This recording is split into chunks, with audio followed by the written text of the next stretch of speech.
Chapitre 1. La fabrication d'un tueur en série. La jeunesse de Ted Bundy. Comprendre les débuts de Bundy est essentiel pour saisir comment un individu en apparence ordinaire a pu se transformer en une figure monstrueuse capable de crimes inimaginables. Ted Bundy est né le 24 novembre 1946 à Burlington, Vermont.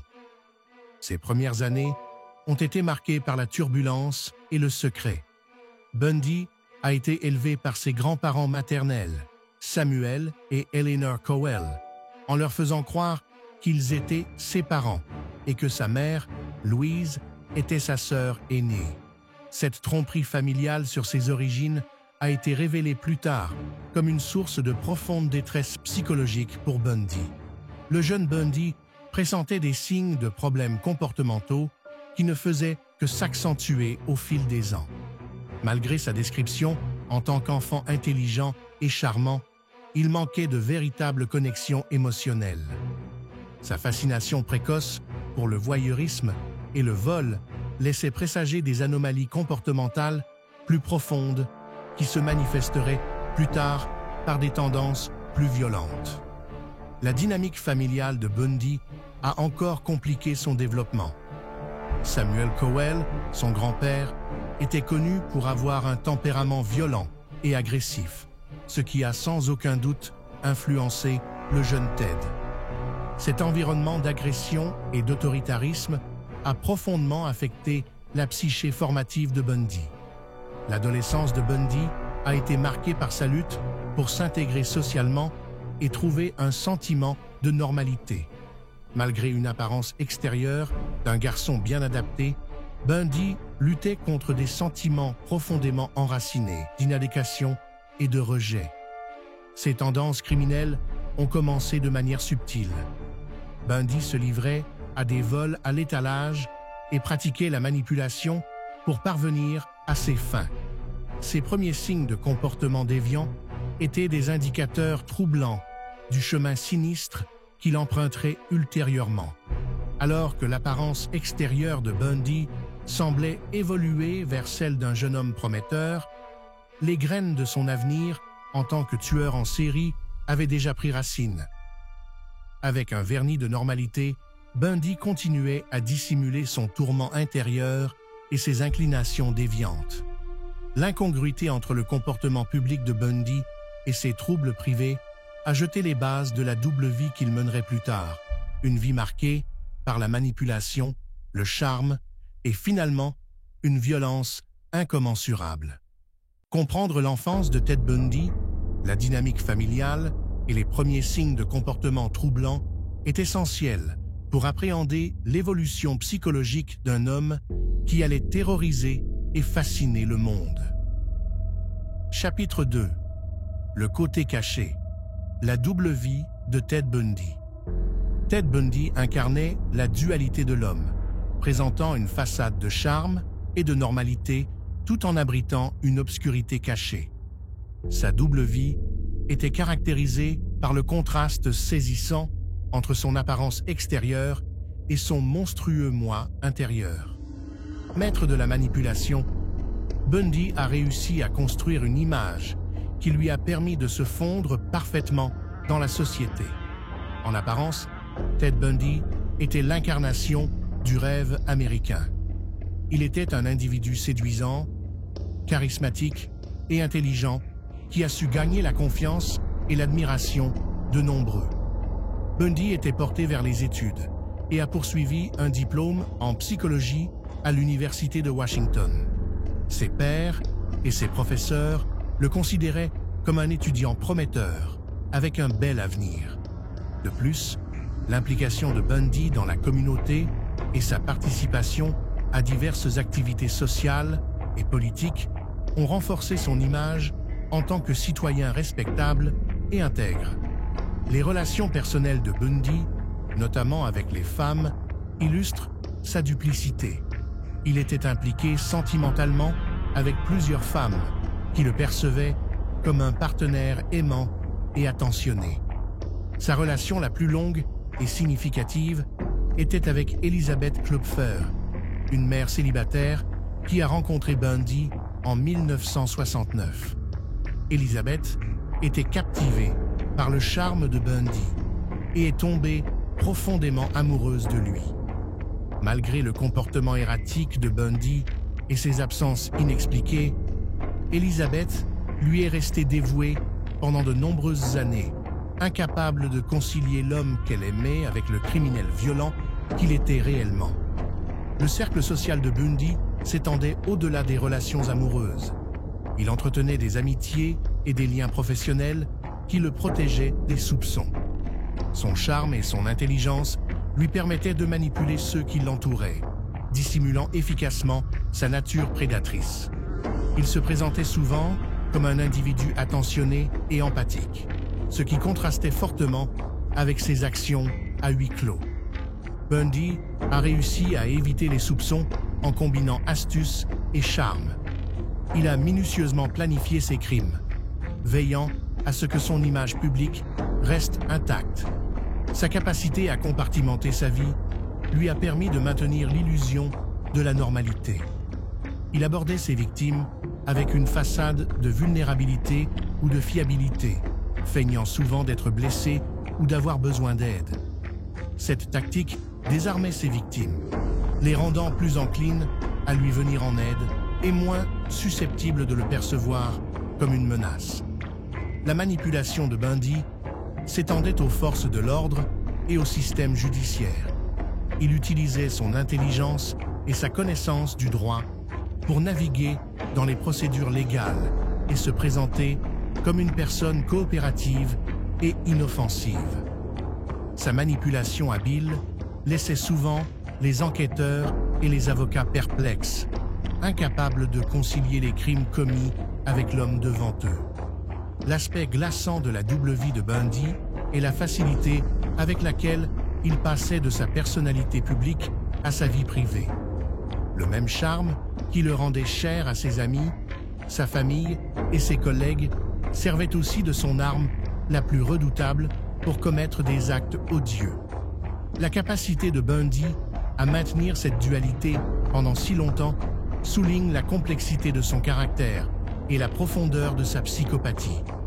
En conclusion, la double vie de Ted Bundy était un cours magistral de tromperie et de manipulation. Son image publique était soigneusement conçue pour cacher sa vraie nature, lui permettant de commettre ses crimes en toute impunité pendant de nombreuses années. La capacité de Bundy à manipuler son entourage et à éviter les soupçons met en lumière le potentiel terrifiant du mal dissimulé derrière un vernis de normalité et de charme. Chapitre 3. Le début de la folie meurtrière. Les premiers meurtres connus de Bundy. Les premiers meurtres connus de Bundy marquaient le début d'une terrifiante série qui s'étendrait à travers plusieurs États et laisserait une profonde empreinte sur le tissu de la société américaine. Ces crimes initiaux étaient caractérisés par une combinaison glaçante de planification méticuleuse et d'exécution brutale, des traits qui deviendraient sa marque de fabrique. Les premières victimes confirmées de Ted Bundy étaient des jeunes femmes, souvent des étudiantes, qu'il enlevait dans des endroits où elles se sentaient en sécurité: campus, bibliothèques et zones commerciales. Son approche était rusée et méthodique. Il simula souvent une blessure ou prétendit avoir besoin d'aide pour attirer ses victimes vers un endroit isolé où il pouvait les maîtriser. La capacité de Bundy à paraître charmant et inoffensif jouait un rôle crucial dans sa capacité à gagner la confiance de ses victimes. Ce masque de normalité rendait difficile aux forces de l'ordre de le soupçonner au début, car il ne correspondait pas à l'image stéréotypée d'un criminel violent. Ses premiers meurtres documentés commencèrent en 1974 à Seattle, Washington, où il y eut une brusque augmentation des disparitions de jeunes femmes. Linda Ann Healy, une étudiante de l'Université de Washington, fut l'une de ses premières victimes. Elle disparut de sa chambre sans laisser de traces, laissant derrière elle des preuves macabres suggérant la violence, des taches de sang sur son lit et une chemise de nuit manquante.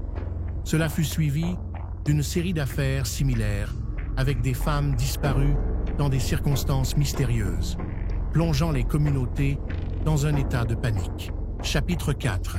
Un meurtrier en cavale. Évolution et évasion.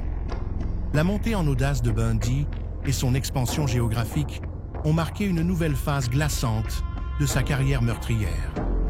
Initialement limitant ses activités macabres au nord-ouest du Pacifique, Bundy a commencé à élargir ses horizons, étendant ses activités prédatrices à plusieurs États.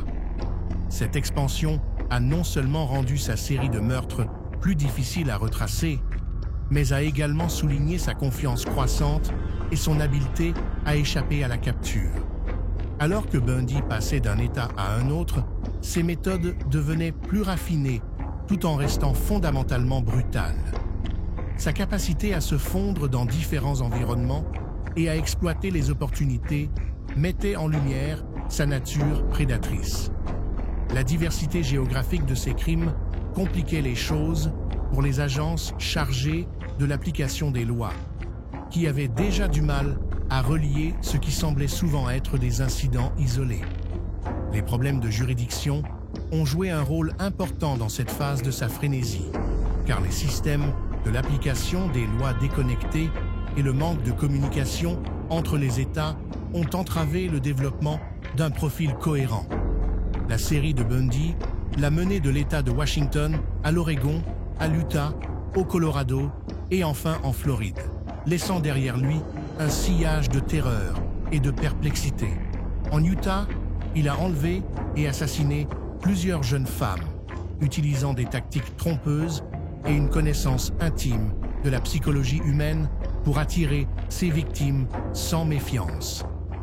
Chaque État devait composer avec sa propre liste croissante de personnes disparues et d'affaires de meurtre qui laissaient perplexes les enquêteurs locaux. Les activités croissantes de Bundy ont également révélé son adaptabilité. En Colorado, par exemple, il a réalisé une double évasion audacieuse de la détention. Sa première évasion, en juin 1977, du palais de justice du comté de Pitkin à Aspen, impliquait un saut depuis une fenêtre du 2e étage, lui permettant de disparaître temporairement dans les montagnes. Bien qu'il ait été repris après plusieurs jours, la volonté inflexible de Bundy de recouvrer sa liberté l'a amené à franchir une nouvelle fois, avec succès, la sécurité en décembre 1977 en s'évadant de la prison du comté de Garfield. Il a perdu plus de 30 livres pour se faufiler à travers un trou dans le plafond, s'enfuyant finalement en Floride où il a repris avec une vigueur mortelle sa série de meurtres. La Floride s'est révélée être le théâtre des attaques les plus frénétiques et vicieuses de Bundy. Son assaut infâme sur la résidence de la sororité Chi Omega à l'Université d'État de Floride a souligné son audace croissante.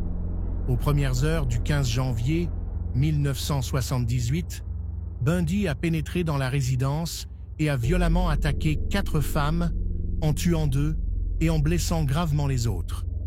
Sa frénésie ne s'est pas arrêtée là. Il a ensuite enlevé et tué Kimberly Leach, 12 ans, dans un acte qui a symbolisé sa perversité. Les enquêtes multi-États ont présenté d'immenses défis.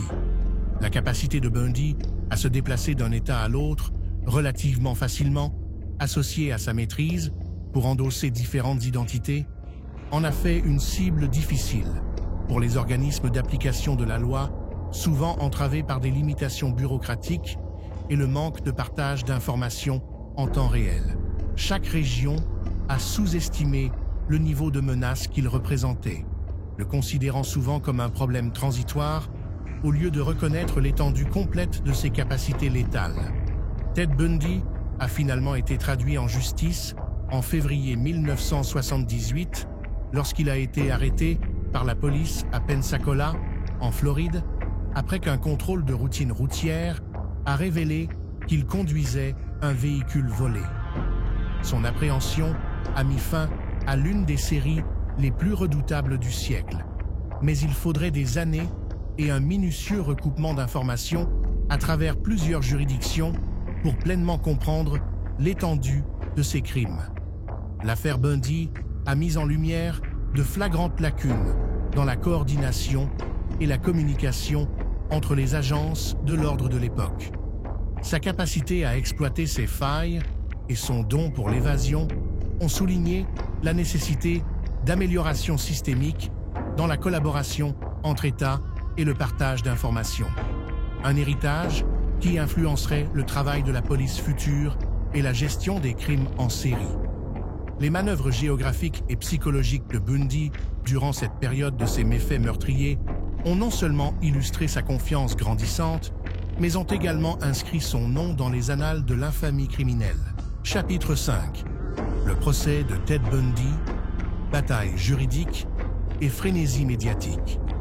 Les nombreuses arrestations de Ted Bundy constituent des points critiques pour comprendre à la fois ses compétences en manipulation et l'engouement médiatique qui ont fait de ces procès des spectacles sans précédent. L'arrestation de Bundy dans l'Utah pour enlèvement et ses tentatives d'évasion de haute visibilité qui ont suivi ont attiré une attention publique massive, marquant le début d'une bataille judiciaire compliquée. Après sa deuxième évasion de prison dans le Colorado, Bundy a été appréhendé en Floride, où ses meurtres brutaux dans la maison de la sororité Chi Omega à l'Université d'État de Floride ont conduit à son procès le plus notoire. Au cours de ces procédures judiciaires, Bundy a pris l'audacieuse décision de se représenter lui-même, transformant efficacement la salle d'audience en une scène pour ses prouesses théâtrales. Avec charme et une compréhension surprenante des tactiques juridiques, Bundy a réussi à retarder les procédures et à semer le doute là où il aurait dû y avoir clarté. Cet acte était simplement une extension de sa capacité de toute une vie à manipuler et contrôler, ciblant cette fois-ci le système judiciaire lui-même. La représentation de lui-même par Bundy a attiré les médias et le public dans une fascination macabre, transformant le procès en un cirque médiatique. Les caméras capturaient chaque geste, chaque sourire et chaque argument calme et calculé qu'il présentait. Cette exposition a servi un double objectif. Elle a nourri les besoins égocentriques de Bundy et elle a également influencé la perception du public, pas toujours de manière néfaste. Sa personnalité en salle d'audience, un individu vif d'esprit, articulé et apparemment rationnel, entrait en conflit direct avec la nature monstrueuse de ses crimes, déroutant les spectateurs et évoquant parfois une sympathie égarée. Les réseaux de télévision ont diffusé le procès en direct, faisant de Bundy un nom célèbre et lui fournissant une tribune pour tisser sa propre histoire. Cette couverture médiatique sans précédent a mis en lumière les aspects sensationnels de sa personnalité, plutôt que les sombres réalités de ses actions. Le charme et l'intelligence de Bundy, mis en contraste avec les détails horribles de ses crimes, ont créé une dichotomie qui a étonné et captivé le public américain. Les gens étaient à la fois horrifiés et intrigués, incapables de concilier l'homme apparemment calme et intelligent dans la salle d'audience avec la brutalité ignoble de ses actes. De plus, le procès de Bundy a mis en lumière son exceptionnelle capacité à exploiter les subtilités légales.